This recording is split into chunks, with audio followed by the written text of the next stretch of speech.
Right, time to bring in our media panel now. Media commentator Brian Edwards and listener columnist and former political editor Bill Ralston. And I mentioned that, Bill, because we're going to talk about the goings-on in the gallery today after the Peter Dunne affair. Not that there was an affair, it was just a whole lot of emails and tweets. Here's what Peter Dunne had to say when he resigned. I cannot rationally explain why things happened the way they did.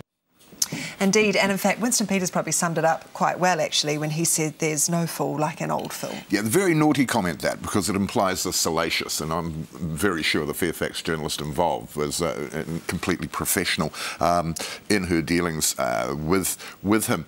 You know, what was Dunne actually apologising for?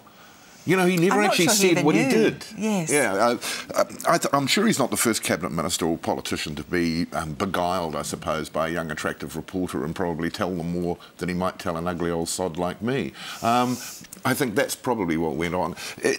The gallery has always had well, certainly in the 80s and 90s when I was there was a little bit of sexual tension between some politicians and some of the reporters there, and some actually carried on having affairs and things like that. But most of the time, most of the relationships hinged on alcohol. That you would go out, you would drink with them in the Bellamy's bar, or you would drink and eat at the Green Parrot Cafe.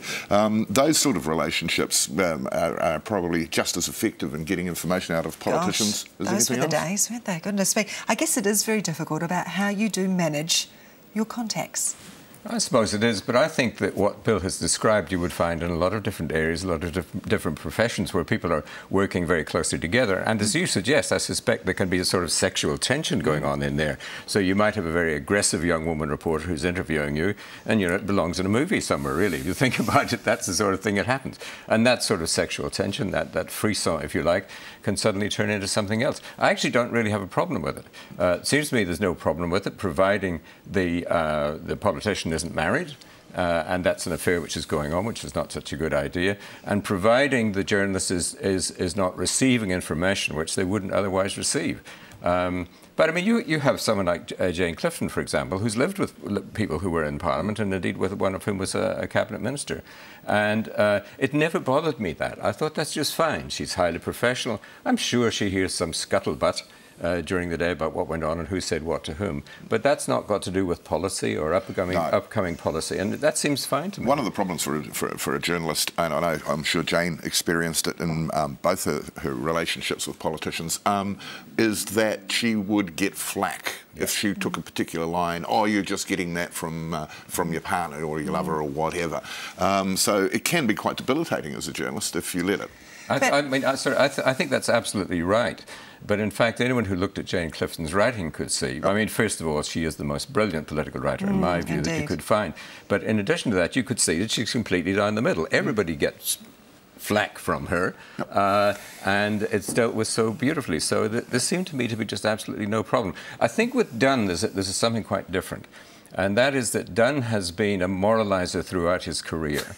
And when you suddenly discover that the moraliser has clay feet, whatever sort of clay feet they are, because we're all agreeing we don't know, that's the worst fall from grace you can have, really. So if you've been lecturing people throughout your entire career, they mustn't do this, mustn't do that, and then suddenly you've done something, God knows what, then it looks really bad.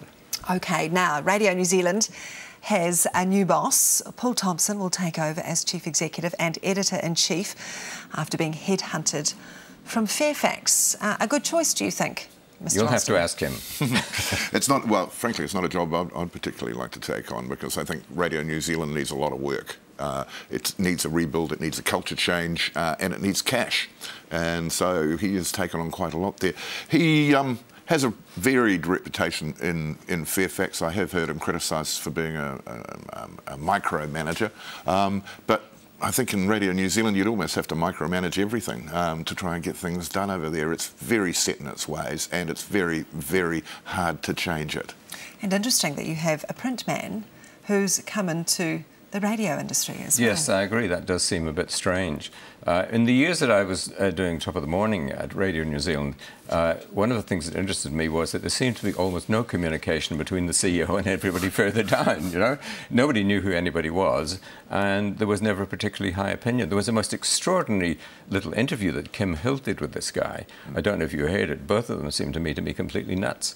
But I find him, what I heard about him, unimpressive, and I thought he was making the sorts of suggestions and promises that, as you say, he's not likely to be able to keep. Yeah, and he is staying on at Fairfax until September to wield the axe there, I presume, because Fairfax needs a lot of heavy cutting, and he'll be there doing that. Then he goes over to Radio New Zealand, and his biggest task is going to be trying to find new sources of funding for Radio New Zealand, because I can tell you now, this government's not giving them any more money than they've got now. Well, they hate them.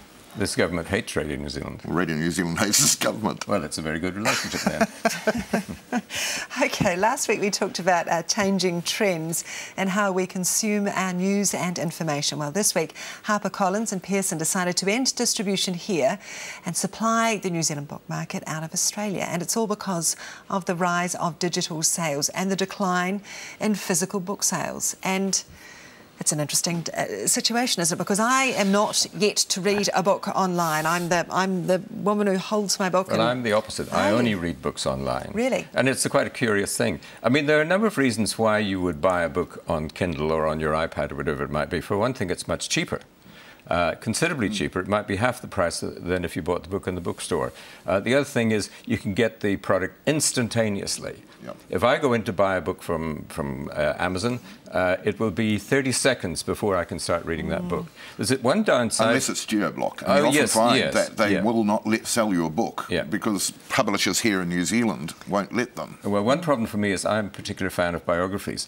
And biographies always have lots of photographs and often colour photographs.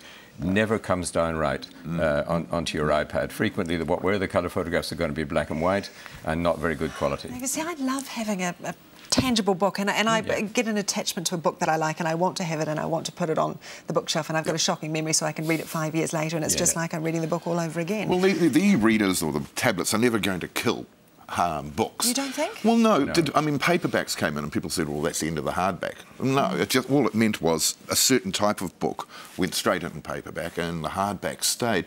You can't have a coffee table iPad, can you, really? You know, the coffee table books will continue to be published. The other problem is you can't lend an e-book because you have to lend the person your iPad. It's absolutely hopeless. Now, so Judy and I, for example, so we have two iPads, so we're sort of swapping. When you finish that on your book, give it to me. Although it's so cheap, you could actually have it on both, really. And look, e-books are very good for self-publishing too. You can publish your own work and sell it very cheaply online. And so I can see a lot of trade going that way towards it.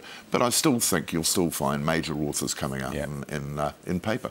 Reading at night can be a problem for your partner, of course. It's quite spooky. Mine sits in bed reading it in the middle of the night. And there's this glow. Scary glow, As opposed to having the little torchlight if you're reading a tangible book. Look, the little torchlights do not work.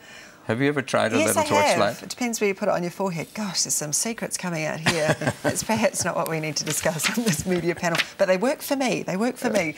Now, just finally, Air New Zealand has a new look. Teal is out.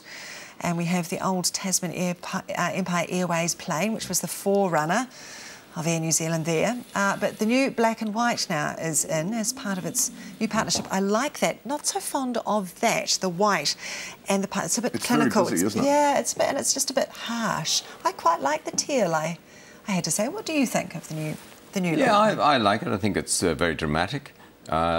Then there's the plane, which is all black, of course, which is also even more dramatic. We were in Rarotonga and we actually saw one of those there. It's quite amazing.